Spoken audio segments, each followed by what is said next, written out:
படம் செம்மையாக இருக்குது. குடும்பத்தோடு வந்து பார்க்கலாம். நம்ம லைஃப்பில் என்னென்ன நடக்கணும், நம்ம கூட எப்படிலாம் பாசம் காட்டணும், நம்ம தம்பி எப்படி இருக்கணும், நம்ம வீட்டுக்கார் எப்படி இருக்கணும், அப்படிலாம் இதில் வந்து ஸ்டோரியாக எடுத்திருக்காங்க. ஒரு வாட்டிக்கு 4 வாட்டி வந்து பார்க்கலாம். இந்த படம் செம்மையாக இருக்குது. காமெடி நடிகர் ஏன் படம் எடுத்திருக்காரு அப்படிலாம் நினைக்காதீங்க. சூப்பராக இருக்குது. இந்தமாரி யாரும் நடிச்சிருக்க மாட்டாங்க. கண்டிப்பாக வந்து பாருங்கள். இந்த இதில் வந்து நான் வந்து உள்ளே உட்காந்ததுலேருந்து இது வரைக்கும் என் கண்ணில் தண்ணி தான் வருது. அவ்வளோ ஃபீலிங்காக எடுத்திருக்காரு. ஹிட்டாக போகும் படம். எனக்கு அந்தமாரி என் பிள்ளைங்களுக்கு தாய் மாமா இருக்காங்க, செய்வாங்க அப்படின்னு நான் எதிர்பார்க்குற அளவுக்கு அந்த படத்தில் இருக்குது. இந்தமாரி தான் எனக்கும் நடக்கணும். என் 2 பொம்பளை பிள்ளை வச்சுருக்கேன்.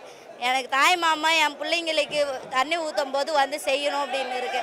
அப்பா அம்மா குழந்தை எல்லாருக்குமே கனெக்ட் ஆகும். முக்கியமாக தாய் மாமனுக்கு கண்டிப்பாக கனெக்ட் ஆகும். கண்டிப்பாக கனெக்ட் ஆயிருச்சு. ரொம்ப கனெக்ட் ஆச்சு. படம் அருமையாக இருக்குது, சூப்பராக இருக்குது. கண்டிப்பாக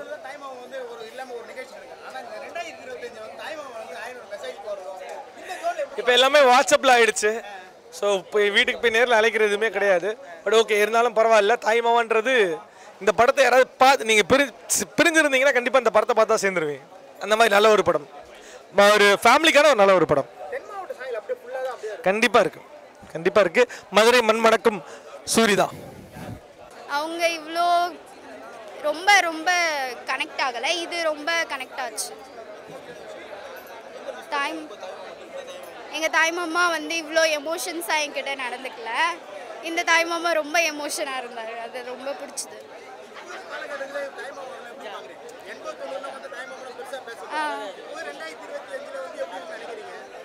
ரொம்ப மிஸ் பண்ணுவாங்க எல்லாரும் தாய்மாமாவை. அந்த மாதிரி இருந்தது. எனக்கு தாய்மாமா இந்த மாதிரி இவ்வளோ க்ளோஸாக பார்த்துக்கல.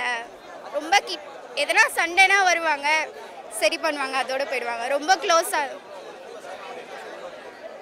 இந்த மாதிரி எனக்கும் பாசம் காமிங்கன்னு சொல்லணும். நான் நிறைய சீன்ஸ் அழுதுட்டு தான் இருந்தேன் பார்த்ததை விட.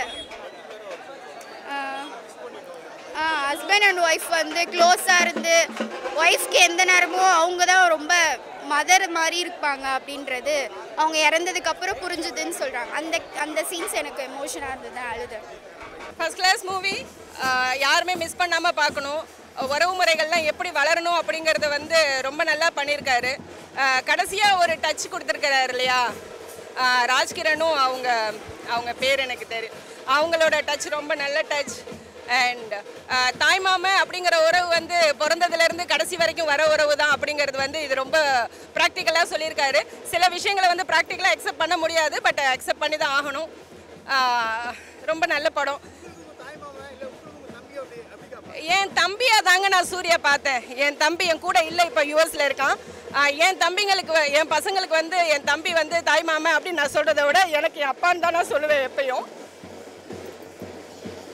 ஸோ தம்பி இல்லை அப்படிங்கிற ஃபீலில் வந்து இது மாதிரி விஷயங்கள் எல்லாம் தீர்க்கும் அப்படிங்கும்போது ரொம்ப சந்தோஷமாக இருக்குது. தாய்மாமா எனக்கு இல்லை, என் பசங்களுக்கு இருக்காங்க அப்படின்னு நினைக்கும் போது ரொம்ப சந்தோஷமாக இருக்குது. அப்படி இல்லை, ஆக்சுவலாக என்னன்னா வீட்டில் வந்து சொல்லி கொடுக்கறதுல தான் இருக்குது. மாமானா யார், சித்தினா யார், பெரியம்மானா யார் அப்படின்னு நம்ம சொல்லி கொடுக்கறதுல தான் இருக்குது எதுவாக இருந்தாலும். ஸோ நான் மாமா அப்படின்னு சொன்னாக்கா இன்னமும் என் பையன் 2வது பையன் வந்து நான் சொல்லும்போது என் தம்பி மாதிரி தான் இருக்கணும் அப்படின்னு சொன்னேன். இப்போ அவர் சொன்ன மாதிரி தான் மாமா மாதிரி நடக்கிறேனாம்மா, மாமா மாதிரி பேசுகிறேனாம்மா, மாமா மாதிரி அம்மா பார்த்துக்கிற மாதிரி நான் பார்த்துக்குவேம்மான்னு சொல்லும் போதெல்லாம் எனக்கு ரொம்ப சந்தோஷமாக இருக்கும். ஸோ சூர்யா வந்து என் தம்பியாக வச்சு பார்த்தேன். ஃப்ரம் த பிகினிங் இப்போ வரைக்கும் எனக்கு அழுக தான் வந்தது. படம் சென்டிமெண்ட்டாக இல்லை எல்லாம் எனக்கு தெரியாது. என் தம்பியை நான் ஸ்க்ரீனில் பார்த்தேன் அப்படின்றது சந்தோஷம் இருந்தது எனக்கு. லட்டு கேரக்டர் வந்து எங்கள் வீட்டில் இருந்ததுங்க. நிஜமாலுமே என் வீட்டில் இருந்தது. என் பெரிய பொண்ணு லட்டு கேரக்டர் தான். 2016 கல்யாணம் ஆச்சு என் தம்பிக்கு. ஆனால் வந்து என் தம்பி ஒய்ஃபுக்கிட்ட இது மாதிரி ஒரு ஹெசிடேஷன் இருந்ததான்னு எனக்கு தெரியல. மேபி இருந்ததுன்னா நான் சாரி சொல்லணும் என் தம்பி ஒய்ஃப் கிட்ட. ஆனால் வந்து அவள் ரொம்ப கேரிங்காக தான் இருப்பாள், என்னை விட ரொம்ப கேரிங்காக இருப்பாள். பட் சப்போஸ் அது அவளுக்கு ஹர்ட்டாக இருந்துச்சுனாக்கா நான் இது மூலியமாக சாரி சொல்லிக்கிறேன். சாரி சுபி.